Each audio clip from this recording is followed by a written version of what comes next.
পঞ্চায়েত নির্বাচন নিয়ে এবার অনেকটা আগে থেকেই প্রস্তুতি শুরু করে দিয়েছে প্রদেশ কংগ্রেস। তাদের দাবি মনোনয়নপত্র অনলাইনে জমা দেওয়ার ব্যবস্থা রাখতে হবে, প্যারামিলিটারি ফোর্স দিয়ে নির্বাচন করাতে হবে, নির্বাচন যেন অবাধ, শান্তিপূর্ণ এবং সুষ্ঠুভাবে সম্পন্ন হয়। শনিবার প্রদেশ কংগ্রেসের পক্ষ থেকে 5 জনের এক প্রতিনিধি দল রাজ্য নির্বাচন কমিশনের কাছে এই দাবিগুলি জানিয়ে ডেপুটেশন দেয়।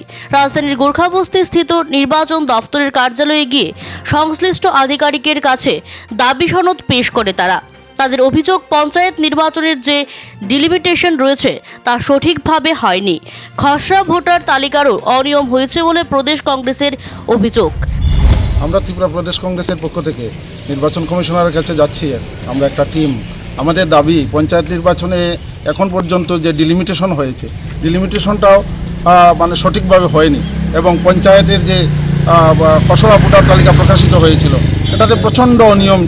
আমরা জেলা শাসকের সঙ্গেও দেখা করেছি, বিভিন্ন জায়গায় বিডিও সাহেবের সঙ্গেও দেখা করেছি, অভিযোগ আমরা দিয়েছি। আমরা আজকে মূলত আমরা দাবি রাখবো নির্বাচন কমিশনারের কাছে, যাতে রাজ্যে শান্তিপূর্ণভাবে, অবাধ, সুষ্ঠুভাবে আমাদের প্রার্থীরা মনোনয়ন জমা দিতে পারে সর্বত্র। গত পঞ্চায়েত নির্বাচনে আমরা দেখেছি 96% আপনার মনোনয়ন জমা দিতে দেয়নি। তাহলে যদি মনোনয়ন জমা দিতে দেওয়া না হয় তাহলে তো এটা নির্বাচন বলা যাবে না।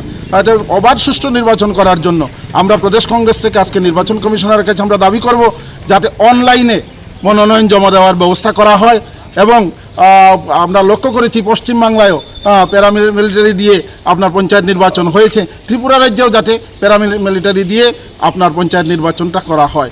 মানে আমাদের মুখ্য দাবি হচ্ছে অবাধ সুষ্ঠু পঞ্চায়েত নির্বাচন, যাতে আমরা পঞ্চায়েত নির্বাচনে আমরা অংশগ্রহণ করতে পারি সর্বত্র, আমাদেরকে যাতে বাধা তৈরি করা না হয়। তার জন্যই আমরা নির্বাচন কমিশনের কাছে যাচ্ছি।